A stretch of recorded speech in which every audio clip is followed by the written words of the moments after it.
सुबह के 9 बजे थे। वृद्धा आश्रम के बाहर एक चमचमाती मर्सिडीज कार आकर रुकी। आश्रम में अपने जीवन के अंतिम दिन काट रहे सभी बुजुर्ग अपने दैनिक क्रियाकलापों में लगे थे। कार से एक 25-26 साल का युवक निकलकर आश्रम में प्रविष्ट हुआ। सुबह की धूप सेक रहे बुजुर्गों को प्रणाम किया। उनके पास आकर पूछा, सेठ दीनदयाल जी इसी आश्रम में रहते हैं क्या? एक बुजुर्ग बोले, हाँ बेटा, तुम कौन हो उनके? बहुत दुखी रहते हैं बेचारे। भगवान उनके जैसे धोखेबाज बेटे बहू तो किसी को न दे। ऐसा क्या हुआ?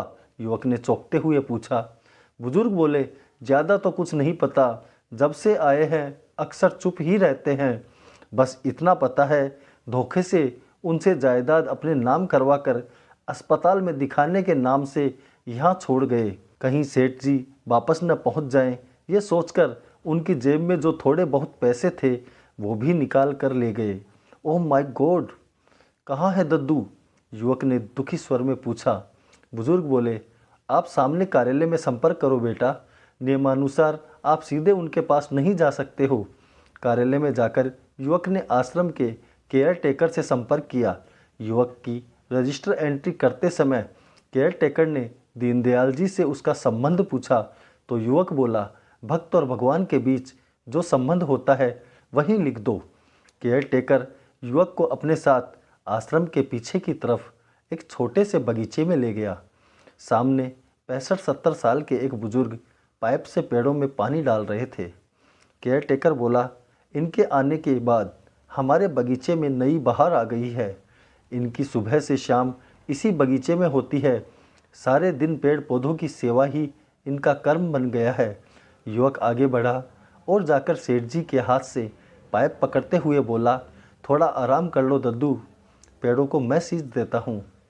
आवाज़ और अंदाज तो अपना सा लगा, पर सेठ जी पहचान नहीं पाए थे शायद। उसके चेहरे को गौर से देखते हुए पूछा, कौन? युवक सेठ जी के चरण स्पर्श करते हुए बोला, आपकी ही बगिया की एक झाड़ी हूँ दद्दू। आपके आशीर्वाद का जल पाकर आज पेड़ बन गया हूँ। शायद इसीलिए आप पहचान नहीं पा रहे। मैं रौनक, आपके माली हरफुल का बेटा। रौनक के कंधे पर हाथ रख सेठ जी उसे पास ही पेड़ के नीचे रखी बेंच के पास आए और बोले, बैठो बेटा।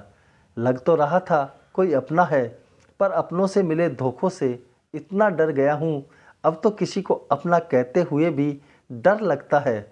वैसे भी तुम्हें बचपन में ही तो देखा था। हरफुल के क्या हाल है और तुम क्या कर रहे हो आजकल? अपने दोनों हाथों में सेठ जी का हाथ पकड़कर रौनक बोला, बाबा ठीक है दद्दू, मैं 2 महीने पहले ही अमेरिका से लौटा हूँ। आपके आशीर्वाद और आपकी दीनदयाल ट्रस्ट से मिली सहायता से मैं सॉफ्टवेयर इंजीनियर बन गया हूँ। सेठ जी खुश होते हुए बोले, अरे वाह, तुमने तो हरफुल के दिन बदल दिए। किस्मत वालों को ही मिलती है ऐसी संतान। अरे नहीं दद्दू, नसीब से तो आपके जैसे दद्दू मिलते हैं। मैं आज जो कुछ भी हूँ सब आपकी ही तो देन है। चलो घर चलते हैं। रौनक सेठ जी की बात बीच में ही काटते हुए बोला और उनका हाथ पकड़कर बेंच से खड़ा हो गया। हाथ छुड़ाते हुए सेठ जी बोले, घर? कैसा घर? अब तो यह आश्रम ही मेरा घर और यह बगीचा ही मेरा व्यवसाय है। रौनक भी कहाँ मानने वाला था। सारी कागजी कार्रवाई पूरी कर सेठ जी की अनुमति से उन्हें अपने साथ लेकर कार में बैठ गया। रास्ते में रौनक ने उन्हें बताया कि अमेरिका से लौटते ही मैं सीधा हवेली गया था आपका आशीर्वाद लेने, मगर वहाँ मुझे किसी ने भी आपके बारे में कुछ नहीं बताया। मैं परेशान हो गया।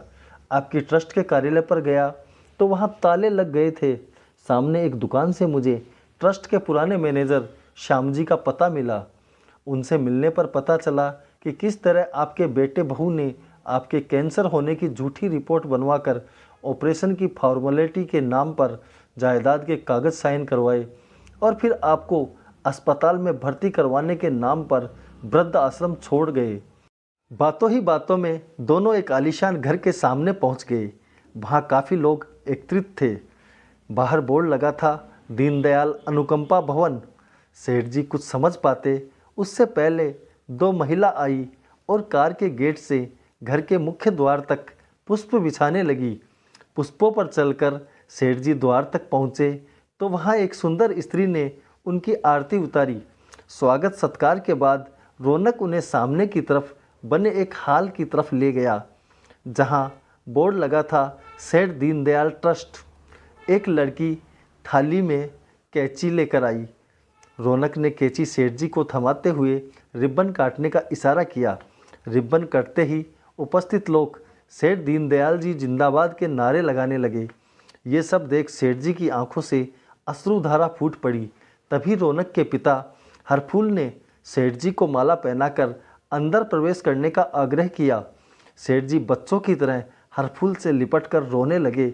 रौनक की तरफ देखकर बोले, भगवान ऐसी औलाद हर बाप को दे, पर मेरे जैसी औलाद किसी को न दे। दोस्तों, कहानी लिखते हुए मैं अपने आंसू नहीं रोक पाया। उम्मीद है आपको पसंद आएगी।